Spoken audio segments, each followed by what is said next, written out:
and the instructors are out drinking Corona. It's Private Pilots Night here on PropQuiz. Let's go.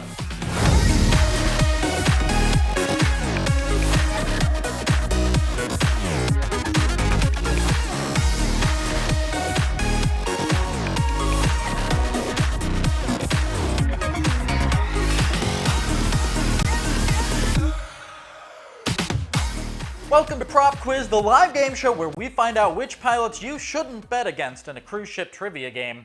I'm Ethan Berg. I'll be the one cheating this evening by reading all the answers off my teleprompter. Our first two episodes put some of aviation's most well-known flight instructors head-to-head, and now we're moving on to private pilots. He's the only pilot whose blood is more avgas than coffee, and the pilot in command of YouTube's Just Plain Silly. From Denton, Texas, we have Bryan Turner. Next, we have the only pilot I've met who's played a game of chicken with an MD-80 and won. It's Bloomington, Indiana's Tyler Beevers. And last but certainly not least, he's one of aviation's newest pilots and flies out of my hometown airport in Kennesaw, Georgia, Mr. Chris LaPierre. Welcome, everybody. You already know the drill. We have 2 rounds of 15 questions worth 10 points each. Only the first person to guess can earn up to 10 points, and whomever wins goes home with our $500 cash prize. The runner-up takes home the $200. We've got a fun game ahead of us tonight. Let's not delay. Here we go into round 1. Our first question, prop quiz tonight. In terms of temperature per 1,000 feet, what is the dry adiabatic lapse rate? It Bryan. is 5.38 degrees Fahrenheit or 3 degrees Celsius.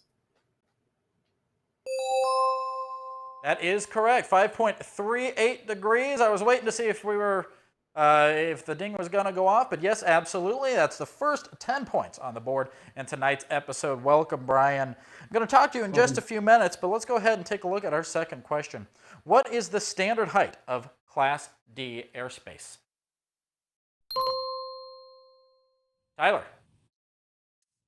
2,500 feet. Can you elaborate? AGL. Need a little bit more than that. AGL is correct. 2,500 feet. AGL, absolutely. MSL wouldn't really work out if you're in some place like Denver, where your ground level's a bit higher than 2,500 MSL. Absolutely. True. With 26 kills, this pilot was the highest scoring Marine ace in World War II. What was his name?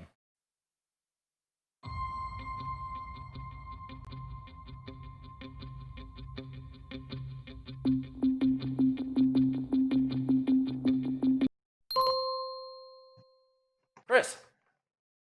All I got is Ace Frehley. Not Ace Frehley, no, sir. I'm sorry. Anybody else? Highest scoring Marine ace. All right, if nobody is going to buzz in, I'm going to go ahead and move us on. It is Greg or Pappy Boyington. Pappy Boyington was the answer. Nobody getting that question right, but we already do have Bryan and Tyler tied for 10 points on the board tonight. Let's continue on and see if Chris catches up. Who was the first American to orbit the Earth in a spacecraft?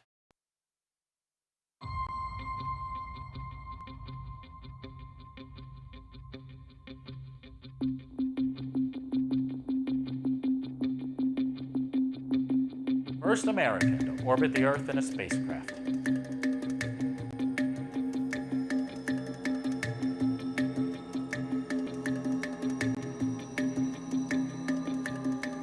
It doesn't look like we have anybody willing to stake their reputation on this one.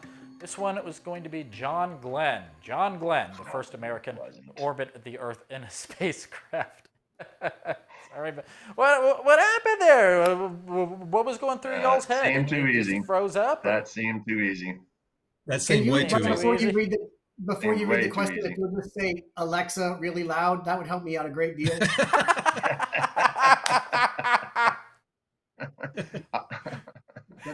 Yeah, if we could just do that. I wonder how that would work. I wonder if it would actually do that. I have half a mind to try that now, but I know Russ is screaming in the background going, no, don't do that. All right. What are the landing currency requirements for a pilot in a tailwheel airplane? Bryan. I believe it's 3 in the last 90 days to a full stop. Yes, indeed. 3 full stop within 90 days to carry passengers. Yes, indeed. So, Bryan, of course, everybody knows you as just plain silly. You're a very well-known aviation YouTuber out there because you don't just post training videos or things like that. You post going out there and having fun in the world of aviation. Go out there flying with your family, getting to go do neat things and see the world from a different angle. What made you decide to start a YouTube channel for aviation? You're mistaken. It's training videos that I'm making. If you think they're not training, I don't know. Maybe you're not a good student. No, I started the channel just to prove a point to some people that were being mean to me online. I was online and I flew a plane, and then I started flying a Cirrus, and all the people who liked me when I flew a plane got mad. And so I just said, I'm just going to make this video about this dumb pilot that you guys think can't fly. And then a friend of mine said, dude, get off my Facebook page. I said, what are you talking about? And he said, this video that you made is everywhere. And then so I just kept doing it. So it was really just something I did to share with a bunch of people on a forum, and then the internet did its thing, and now here I am. You beat the YouTube algorithm. You win. You win the world. Sure. Well, it's good to have you, Bryan. Thanks so much. Let's take a look at our next question, everybody. On a sectional chart, what color is the symbol for a non-towered airport? Tyler. That would be maroon. Maroon? Yeah. Okay, we'll go ahead and accept it. It's magenta. Magenta is the Magenta. maroon's a little bit more of a brown color, I think.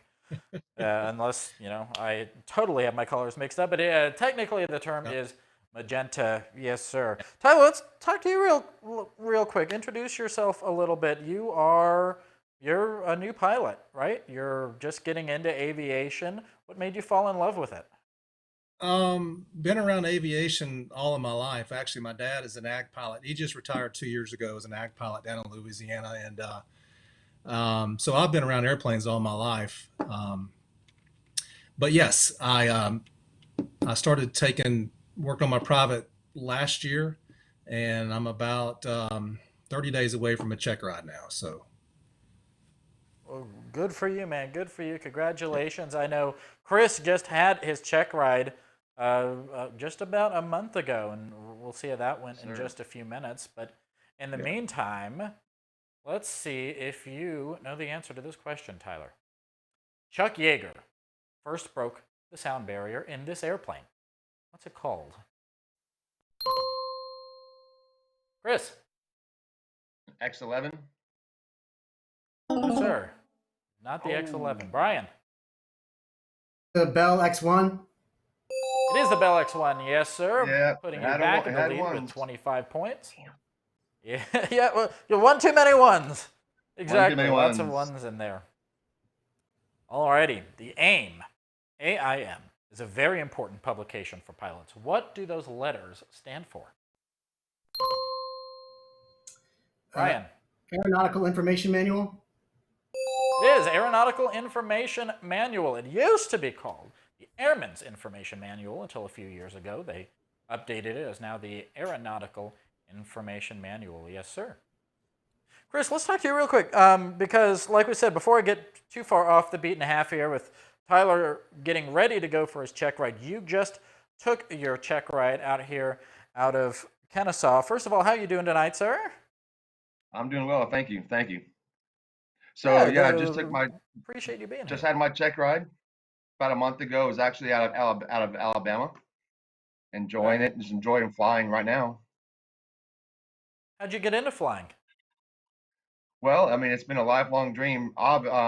Before this past year starting, originally moved to school into Florida for Embry-Riddle, which I decided not to go at some point. However, as life made turns, but a year ago I took an introductory flight out of Florida to fly at the beach while my son and I were down there, and I came home and I said, "That's it. I'm putting my feet to the ground and scraping that bank account, figuring out how we're going to do it." And here we are.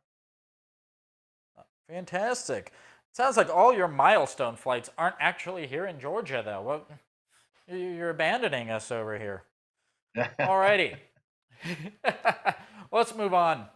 On a Garmin G1000 panel, what does the large red button in the center do?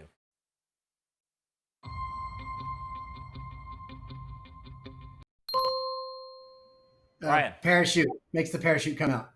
Is that not it? I've never used a G1000. I had to try. No, I think we'd have too many false alarms of little kids going, "Ooh, what does this do?" Anybody else? What does the big red button in the center of the G1000 do? Tyler. Yeah, never use a G1000, but I'll just go with power.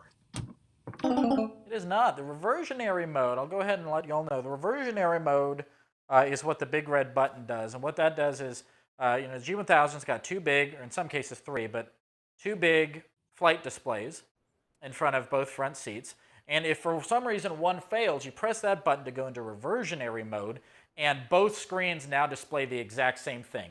The navigation, all your gauges, the engine instruments, all of that stuff. So no matter which display fails, you're able to still see everything you need to know to safely operate the airplane. And the other hidden use for that is if you've got somebody flying in the right seat, they don't want to have to be looking over here to see what's going on. They can hit that, and everything they need is right in front of them. All right. That's cool. We currently have, looking at our scoreboard, Bryan in the lead with 35 points, Tyler with 20. Chris isn't yet on the board, but he's got plenty of time to catch up. Let's take a look at this next question. Regarding weight and balance, what is the point on the airplane called from which measurements originate? Chris. The datum plane. It is the datum, absolutely, and welcome onto the scoreboard. Bryan with 35, Tyler with 20, Chris with 10. Yes, indeed. Welcome to the game. Like I said, you've got plenty of time to catch up. Don't worry about it. Known for his aviation adventures with his niece, Penny, who is this man? Chris. Looks like Roy Rogers. Not Roy Rogers. The only thing I had. Sir. Buying. Anybody else? Who is this man? Tyler. Yeah, complete guess. Gene Autry. Not Gene Autry, no sir.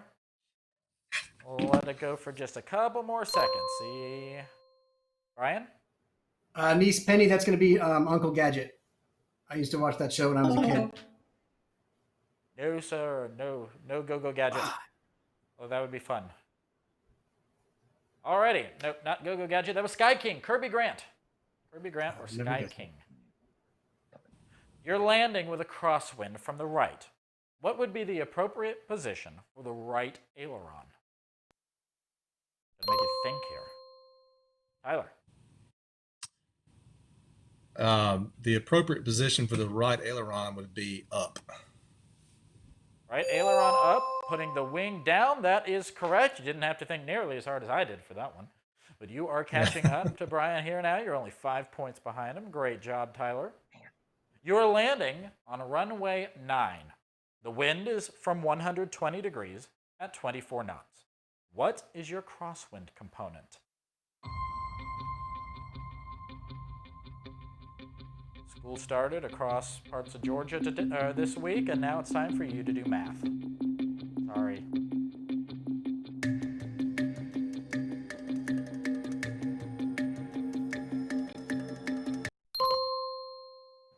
Bryan. Yes, total guess. 10 knots. Not 10 knots, no sir. Got one of these too. Don't know how to use it, but I got one. Want to hazard a guess? Anyone want to hazard a guess?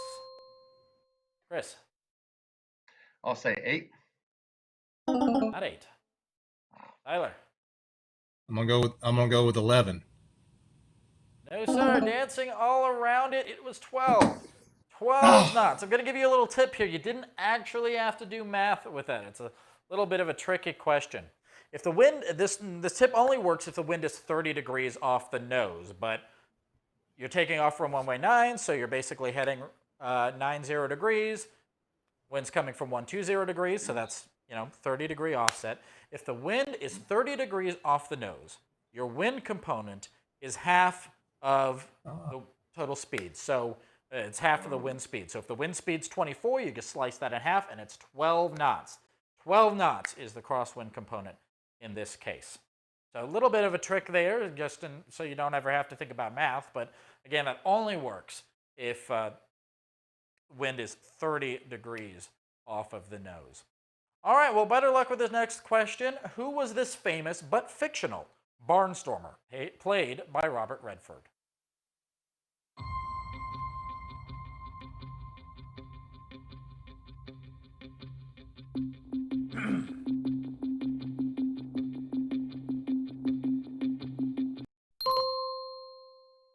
Chris. I'm sorry, I don't know, except it could be Red Baron. Not Red Baron, no sir. Anybody else? Going once. Going twice. 3 times. 4. Distracting you. All right, everybody, let's move on. The correct answer here is Waldo Pepper. Waldo Pepper was played by Robert Redford. Sorry about that, guys. Looks like we picked some tricky questions tonight. You're planning a cross-country flight for tomorrow. What kind of weather briefing should you get today? Tyler. Standard briefing. No, sir. Chris. Oh boy, I was going to say that. So now I'm going to say the Outlook. Outlook briefing is correct. Yes, sir. There are 3 types of briefings. Outlook is the one looking to tomorrow. There's the end of round 1 with Bryan in the lead, 35 points. We're going to take a quick break, come back with round 2. Stay with us.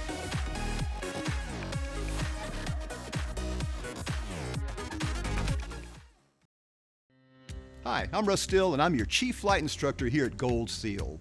Gold Seal is a comprehensive ground school covering everything from your FAA knowledge test to your final check ride. It's quite different from any other private pilot program. We mix exciting video with interactive segments and 3D animations. These may be in the airplane, in the hangar, or in a virtual 3D world.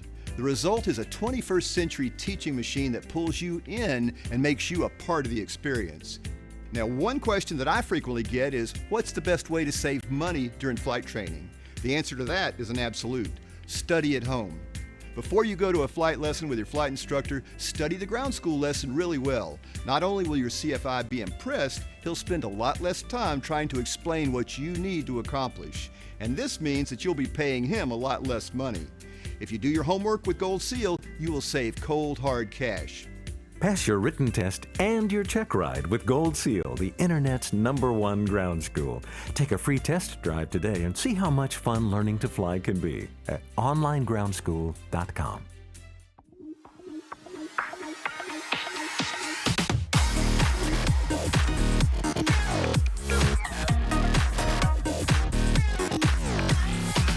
Welcome back to PropQuiz. Before the break, Bryan took the lead with 35 points, leaving Tyler with 30 and Chris with 15. We're done with our buzz-in questions now. We're switching over to multiple choice. Each question has 4 choices, A through D, and everyone gets to answer at once. When they're done, we'll reveal what they chose. Remember, your clearance only lasts for 10 seconds, guys. 10 seconds per question, so no delay. Let's get going. Here is your first question for round 2. What resource should a pilot reference to learn information about a public use airport? A, the FSDO, B, the AIM, C, the NTAP, or D, the AFD?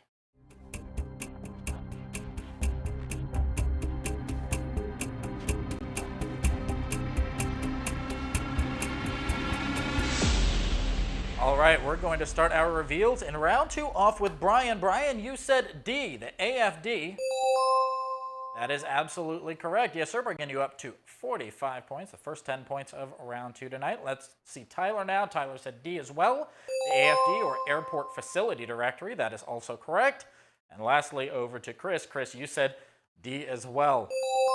First answer of round 2 tonight, and everybody clearing the board with it. Great job. Let's continue on and keep this ball rolling. Which V-speed is not indicated on the airspeed indicator? A, VNO, B, VNE, C, VS, or D, VA?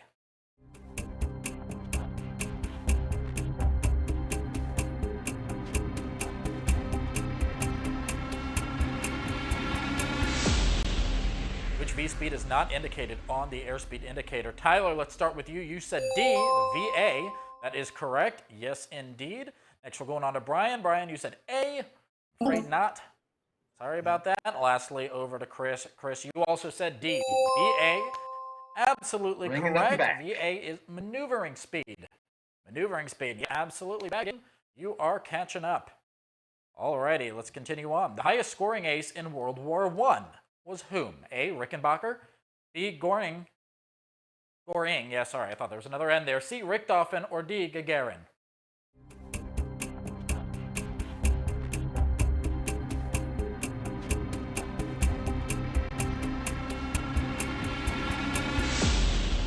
Let's see which of our contestants knows how to read better than I do. Let's start with Tyler. Tyler, you said A. I'm afraid not. No, sir. Over now to Bryan. Bryan, you also said A.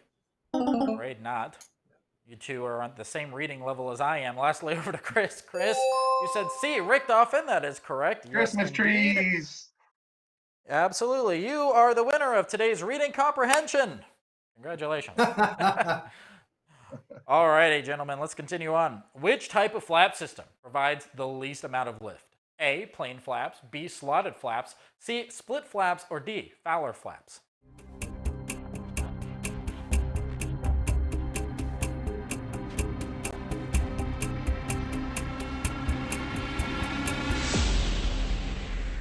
All right, which flap system provides the least lift? Chris, let's start with you. You said D. No, sir. Not D. Eeny, meeny, miny, mo. Let's go to Tyler. Tyler, you also said D. I'm sorry, no. Lastly, over to Bryan. Bryan, you said C. Not C. No one gets this one right. It's plain flaps. Plain old flaps produce just a plain old amount of lift. Plain flaps was the answer to this one. What is the latitude at the equator? What is the latitude at the equator?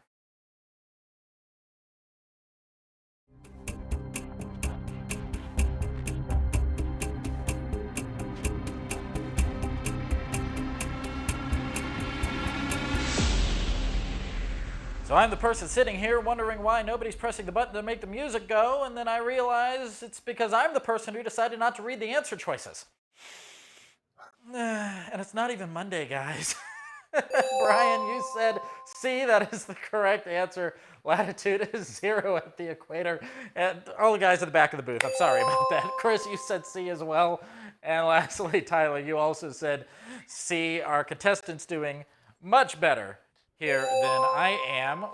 Clearing the board with this one. We take a look at our scoreboard. Bryan's still in the lead with 55 points, barely hanging on to that lead against Tyler, who's at 50, and Chris at 35. Coming for you, Bryan.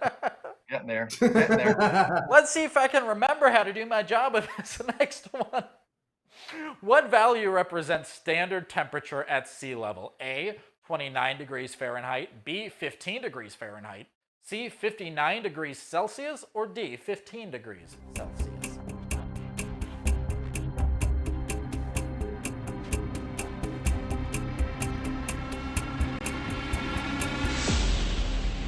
What value represents standard temperature at sea level? Bryan, you said C. No, sir. No, indeed. Let's go over now to Tyler. D, 15 degrees Celsius. That is right. Yes, sir. And over now to Chris. Chris, you got it. D. Yes, indeed. Indeed. See what I did there? Ha ha ha ha ha. My sense of humor sucks. But in the meantime, Bryan is tied now for the lead with 55 points with Tyler. Chris at 40. And you both better watch up because Chris is catching up pretty quickly here. In 1947, the infamous Spruce Goose made its only flight. Who was the pilot? A, David Tennant, B, Howard Cosell, C, Nate Tennant, or D, Howard Hughes?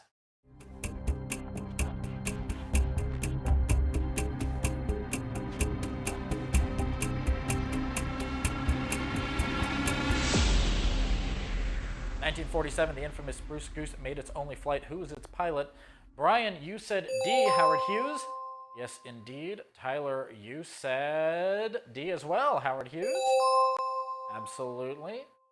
You're just barely behind Bryan now. And Chris, you said C. Not Nate Tennant. Nate Tennant's well, Nate Tennant's one of our instructors here at Gold Seal. Right, not him, although he appreciates the sentiment, I can guarantee you Let's move on. The plug. Free In the plugs. U.S. Navy, in the U.S. Navy, pilots are generally referred to as what? A, skippers, B, aviators, C, tailhooks, or D, drivers.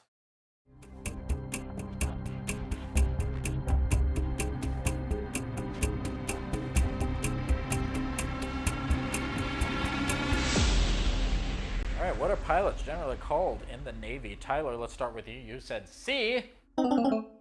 No. Sorry. Really? Nope. Nope, not C. Bryan, you said B, aviators. Yes, sir.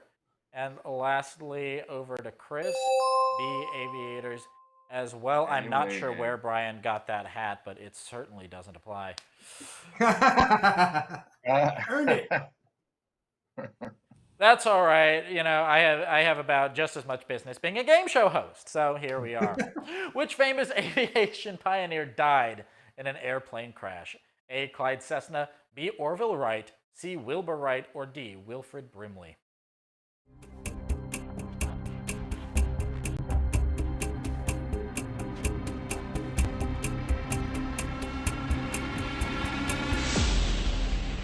For the record, for those of you wondering why I'm smiling so gleefully in a question about pilots dying, yes, I am a psychopath. Bryan, let's start our reveal with you. You said A. No, sir. Afraid not. Not Clyde Cessna. Tyler, you also said Clyde Cessna. No, sir. And Chris, who did you say? You said B. I'm afraid not. It was Wilbur Wright, the other Wright brother. The other one. The other one. Yep. Yeah, he wasn't so right that day. Sorry. No. Too soon? Too soon. That helps. Which airplane is not considered a fighter? A, the C-47, B, the P-39, C, the F-86, or D, the BF-109?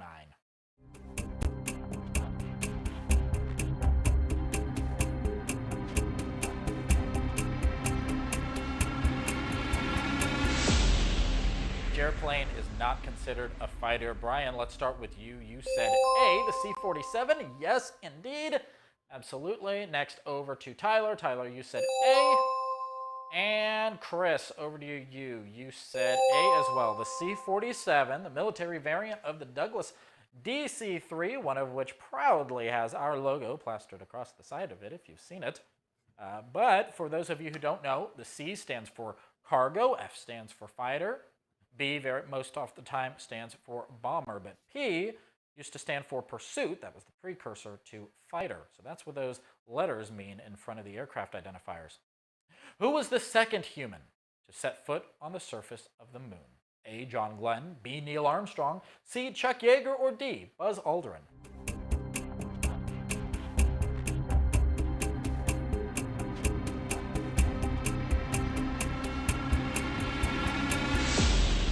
Who was the second human to set foot on the surface of the moon? Let's start with Chris. Chris, you said D, Buzz Aldrin. That is correct. Absolutely. 10 points to you, sir. You are now just barely behind Tyler. Bryan, you said A. A? Really? God, yeah. Bryan, you were such a disappointment. Jeez. I've heard it No, not. I'm sorry. And then Tyler, you said B. No, sir, it was indeed D, Buzz Aldrin. 10 points over to Chris on that one. Brush up on my astronauts. All right. Alrighty. Which of the following deceased celebrities was a general aviation pilot? Geez, more deaths today. A, Walter Brennan. B, Arthur C. Clarke. C, Arthur Godfrey. Or D, Walter Cronkite.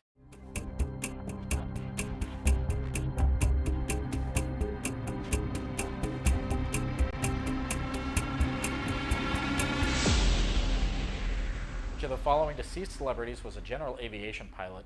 Bryan, you said D, Walter Cronkite. No, sir. That is not the way it is. Chris, D as well. I'm afraid not. And lastly, Bryan. Bryan, you said D. I'm sorry, Tyler, excuse me. D as well. And I'm sitting here forgetting people's names. Still wrong.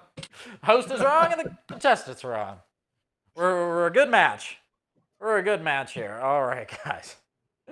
What is the only cloud type that may be reported in TAFs? A, lenticular, B, cumulonimbus, C, funnel, or D, nimbus?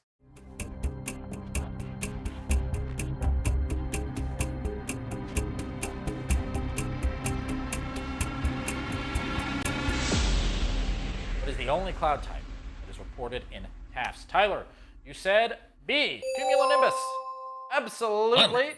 Bringing you up to 75 points. You guys are all in a game of cat and mouse with each other here. Brian, you also said B, cumulonimbus, bringing you up to 85 points. Good, sir. And lastly, Chris, you said B, cumulonimbus as well. Not sure where I got good sir from. Evidently, top of the morning to you. Pip, pip, cheerio. Cessna 180. The Cessna 185 model was known as the what? A, the Stationaire, B, the Skylane, C, the Skywagon, or D, the Caravan?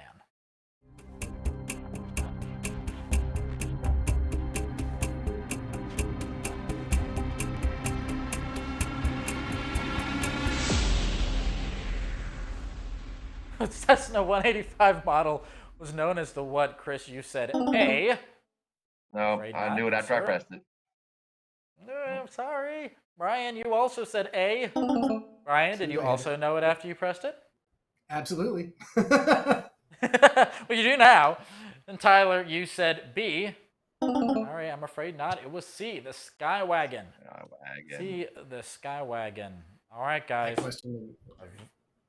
Our very last question in tonight's game of PropQuiz. No, what is double or required nothing. for a... No, you wish. What is required for a VFR aircraft to transit an active military operations area, MOA? A, caution, B, ATC clearance, C, ATC permission, or D, a flight plan?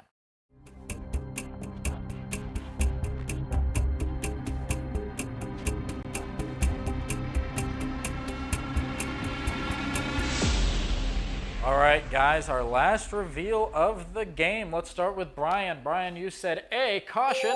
Absolutely correct, bringing you up to 95 points. Tyler, I was afraid that was wrong. You said, nope, it was right. Tyler, you said A, and you were also right. Excuse me, hiccups. Caution is all that was required. And Chris also said A, error 404. Needed that one. Pilot not found. Needed that one. All right, guys. So that was the last question of the game, meaning with 95 points. Congratulations, Brian Turner. You are the winner of tonight's episode of PropQuiz. Congratulations to you. Congratulations, like I said, to Brian with 95 points and going home with a $500 cash prize. A great job to Tyler and Chris as well. We'll see Brian again next week as he tries to defend his title against two other private pilots. I'm Ethan Berg. Thanks for watching. Good night.